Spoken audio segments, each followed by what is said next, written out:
Joining me now is Peter McLeave, who's a stem cell donor campaigner who's living with an incurable form of blood cancer. Peter, it's great to have you coming in, taking that time out to come in the studio to speak to us. Now, you were diagnosed in 2017.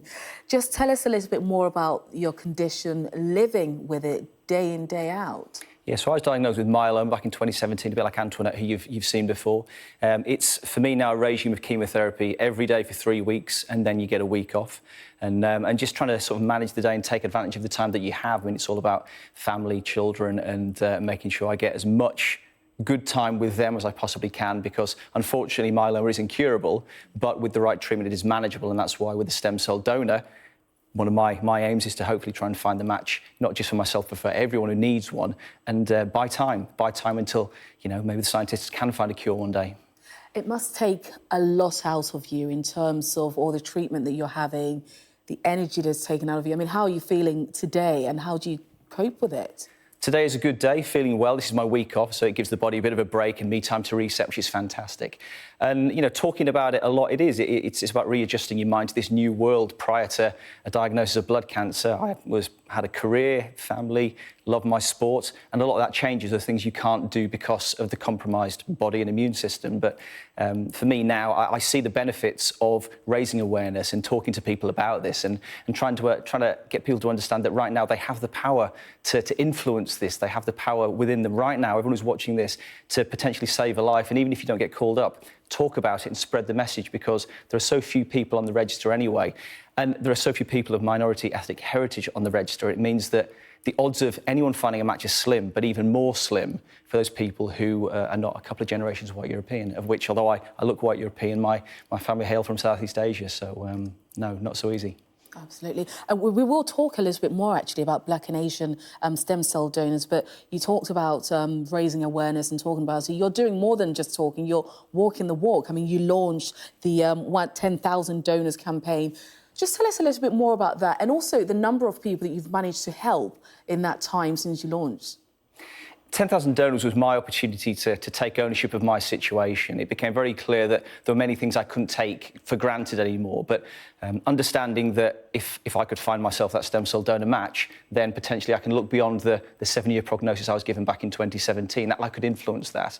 And it became quite clear it was just simply a game of numbers. It was about talking to people and raising awareness and just getting people to understand that through a simple cheek swab, you can potentially save somebody's life. And it's about having that, for me, it's having agency over a situation which rips away agency from the rest of your life. So as long as hopefully it's doing well, you know, we've, since launching 10,000 donors in 2018, we've surpassed 100,000 registrations now, and as part of that campaign, we got our 20th match last week. So 20 patients somewhere have had the phone call to say they've had their stem cell donor match, that potentially life-saving match, which is fantastic. And it just goes to show that the more people register, the more matches there will be, the more families will be kept together, the more lives will continue to be, to be enjoyed by people.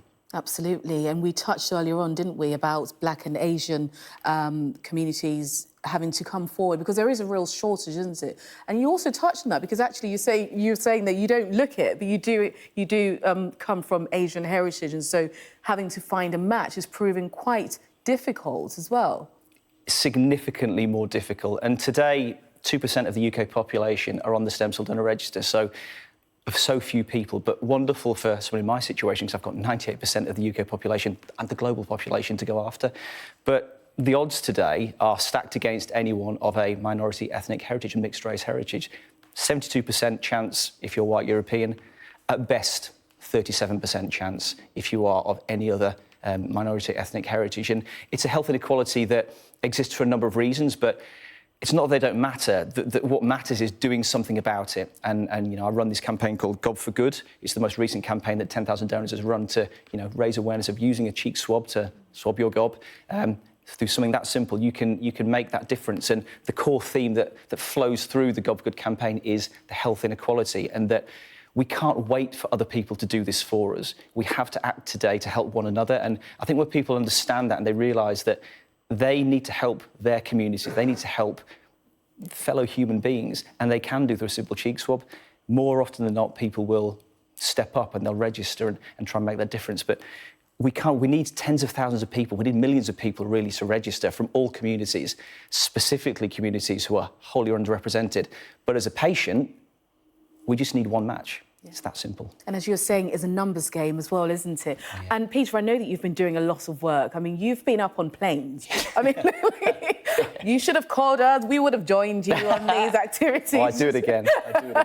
Tell us a little bit more about these fundraising events that you've been doing. How much money have you managed to raise so far as well? For all the charities we support, the ACLT, DKMS and Newcastle University in particular, with the Gob For Good campaign, I'll explain why in a minute, we've raised certainly north of £130,000 since campaigning, and all that money gets channelled into the logistics of swabbing people, the costs of educating people and processing the swab kits as well. But it's, for me, it's a game of communication. These campaigns, they're great fun to engage with, but it's just a different way of communicating with people, with engaging with people. And you've got to find interesting ways so people look at that and go, wow, OK, why is he strapped on the back of a plane? Why is he driving a car around Europe? Why is he doing all this daft stuff to raise awareness? And it's an interesting way of getting people to listen and understand the simplicity of the problem and what they can do to impact and influence the resolution of that problem. But it is great fun. I mean, it looks amazing. Next time, give us a call, will you? We'll join you on there. I'll be on the blower. Right, job done. But do you know what, Peter? You're doing amazing work. You're not only talking the talk, but you're also walking the walk. And I know that you're looking, and I do hope that you inspire somebody to come out and people to come out. And I'm hoping that you do find a match.